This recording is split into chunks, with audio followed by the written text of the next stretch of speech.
Esports just wouldn't be esports without a healthy dose of trash talk. But if you're gonna talk shit off the server, you better make sure you can back it up in game too. Today, we're gonna be paying tribute to some of the most incredible moments when people talk trash and got clapped. The talk shit, get hit moments of esports. But before we get into that, I wanna make sure you are all subbed to the channel and have notifications turned on because it really does matter. All right, let's get into it. Here are the top 10 trash talk disasters in esports history.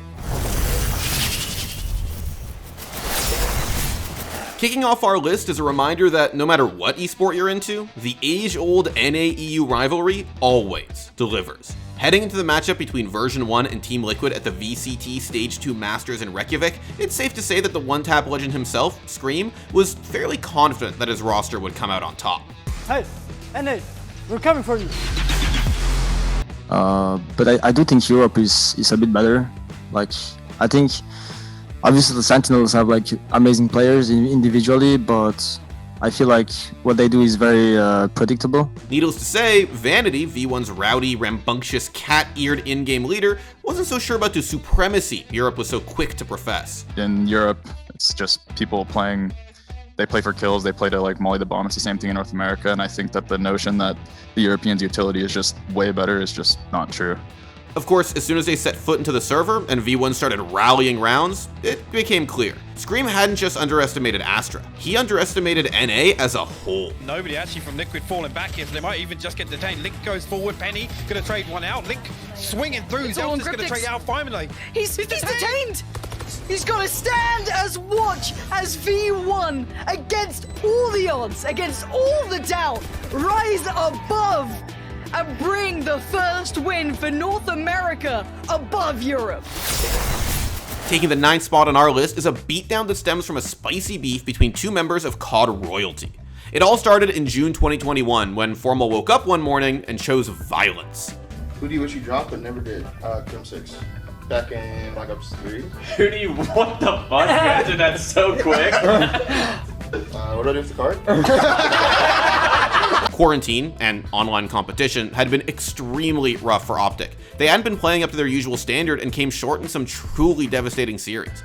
But they were gearing up to dominate on LAN at the CDL Stage 4 Major. And they might have, had they not come up against Crim 6 roster, Dallas Empire.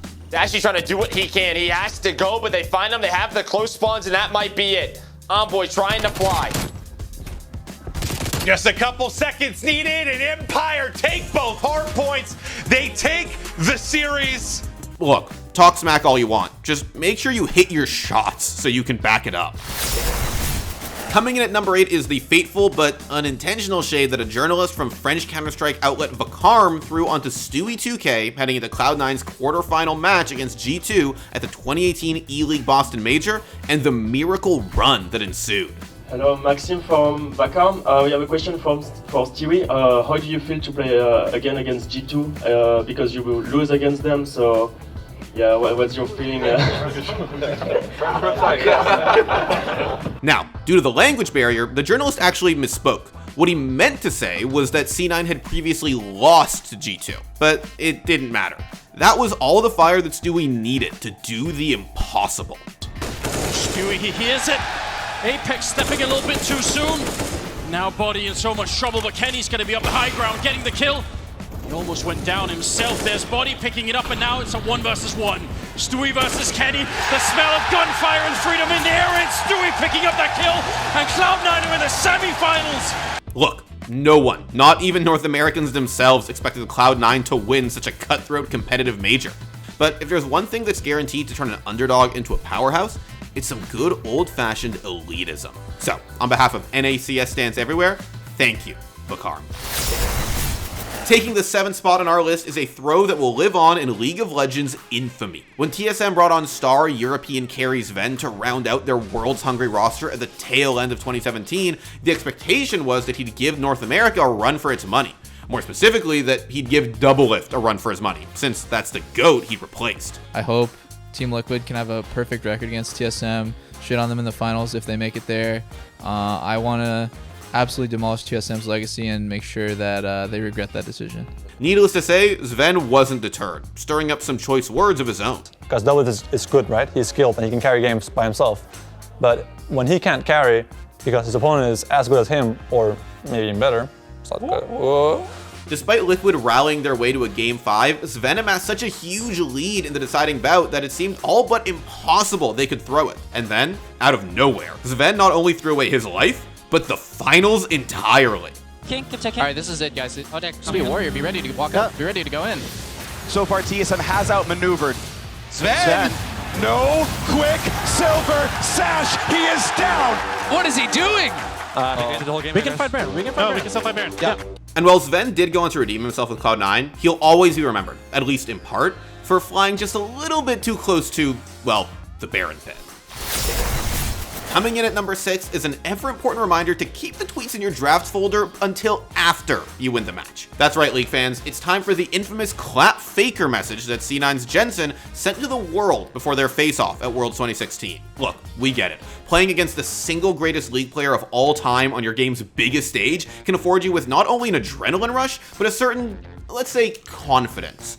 The thing is, Faker is the GOAT for a reason. He shit on Jensen hard. Bengi can find an opening here. Yeah, Jensen kind of got poked down. He does have some, so Faker's gonna get the stun. Landing, Bengi flashes forward, and first blood goes to Elise. To fight the disadvantage they're now playing with. Yeah, C9, they're playing a similar style as they did in playoffs, where they leave Impact on an island. Oh, good stun again. Faker looking for the all-in. Jensen does get the stun, but Wolf is here to complete it. Gonna be a Drake.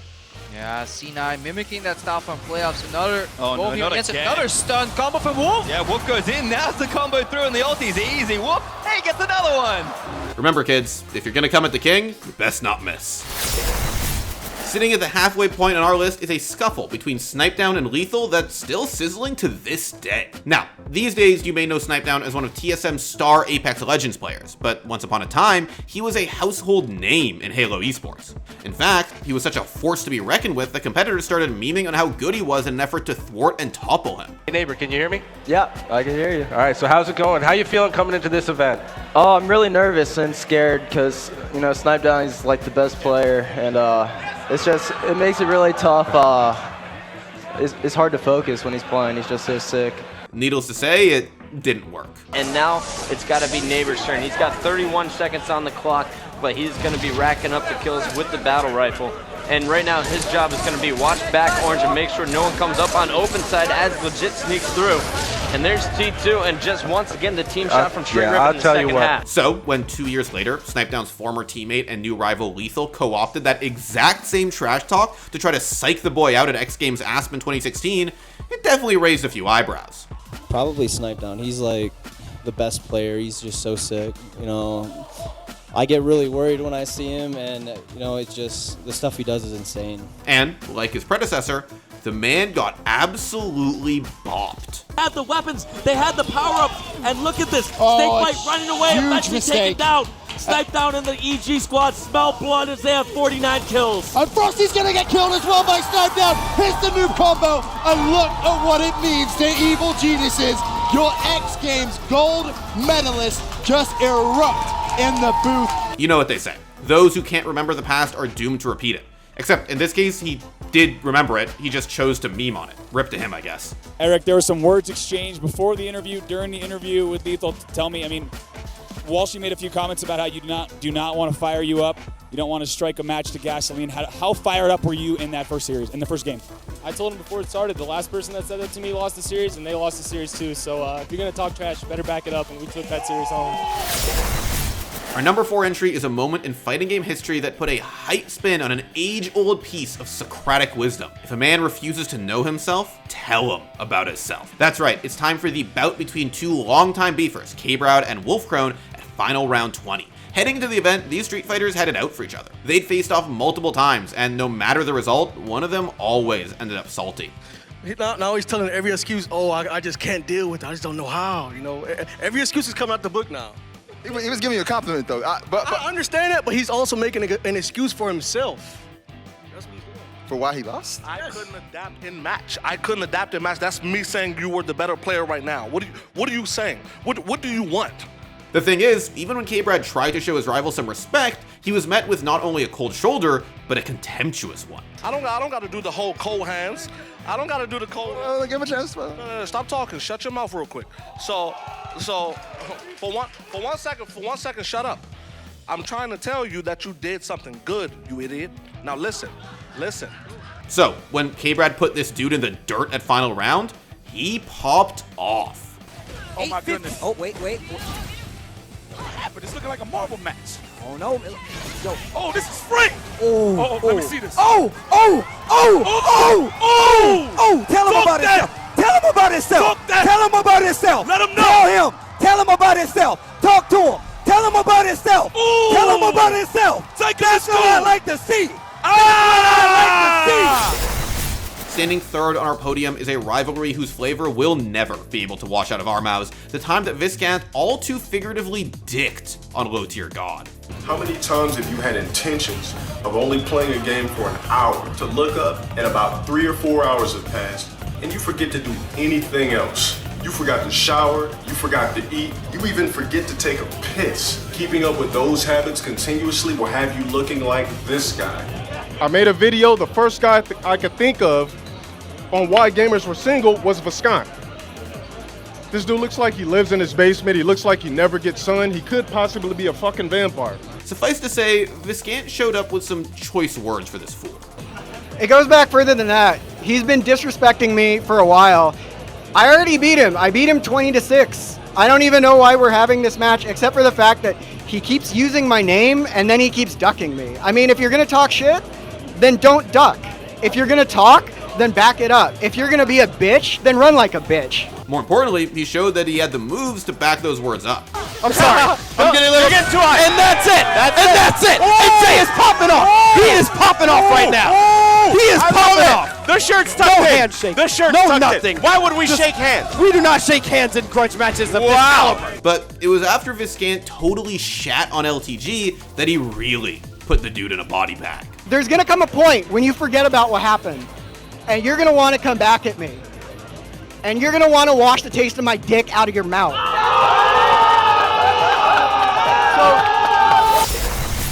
Taking the runner spot on our list is the anime-grade betrayal that took place between the so-called Dota brothers, Fly and No-Tail, just 3 months before the International 2018. What was that like, going through that change?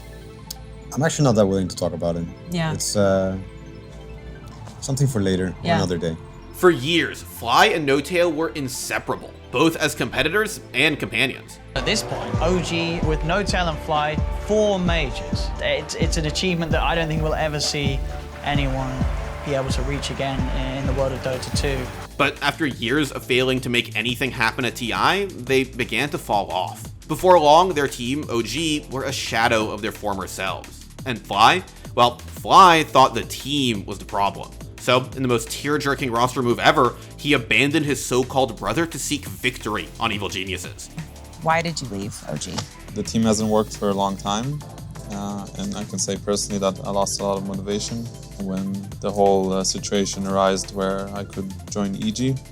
I felt a new surge of motivation where I felt like this is really a team I could win with. Needless to say, he was very, very wrong. I can't recount the whole anime arc right now since it'd take a while, but basically, OG not only qualified for TI without Fly, but won it, slapping the Fly-led Evil Geniuses along the way. What unbelievable comebacks we have between these two teams in 2 back-to-back games. OG with the fortitude to stick through it after dealing with such adversity as this Tiny. Oh, the look there from No-Tail. Oh yeah, and did I mention the same thing happened at TI9 as well? If this isn't the definition of f*** around and find out, I don't know what is. Taking the top spot on our list is the musically accompanied showdown between Smash's Godslayer Leffen and the guy who went the extra mile to call him out, Chillin Dude. Expose you as a fraud, yeah, I'll be blowing you up. Who said you were a god? I know it wasn't pluck. Been here 10 years and you know I'm showing up. For a man of many words, I think you said enough. Chillin is a veteran of the melee scene, and back in 2015, he wasn't a fan of Leffen's youthful arrogance and loudmouth, haughty demeanor, especially since the Fox main outright trashed Chillin on social media. So Chillin got a little rhythmic with his response, releasing a literal diss track. But the only way to make you hush, first I'll body bag your fox, then dot zip it shut. I'ma put you in your place, kid, you a disgrace. Get killed quick like that missile hit you in the face. Unfortunately, despite Chillin's age and experience, when talk of a grudge match started to come up, Leffen didn't take him seriously at all. He even went as far to guarantee a 5-0. The thing is, if you're gonna go as far as releasing a diss track, you really have to be able to back it up. And Chillin, well, he most certainly did not back it up. Nice dash dances for Chillin. Chillin, still some fight left in him. He can make this big. Wait, the knockdown. That's an up smash. And a 5-0. Right now, Chillin gets dethroned. He is not using this color fox anymore. As the years have gone on, Chillin's rap has gone from a meme to a genuinely beloved piece of Melee lore. He's etched himself into the history of esports, even if some people can't get over the part where he got clapped. Nemesis, dude. I've been making fun of him all week. The joke was, your life would have been so much better if you just beat Leffen. And every time something went wrong, I'm like, if you beat Leffen, that wouldn't have happened. So his whole life was just revolved around that moment. Alright folks, that's our list. Did we miss any notable trash talkers that got absolutely clapped? Let us know in the comments if we did, and I'll see you all next time. Around absolutely godlike. Oh God, I love it. Yes! Stewie's got that and the follow-up. Great Elige. Him and Stewie both, in fact. Yeah, that is...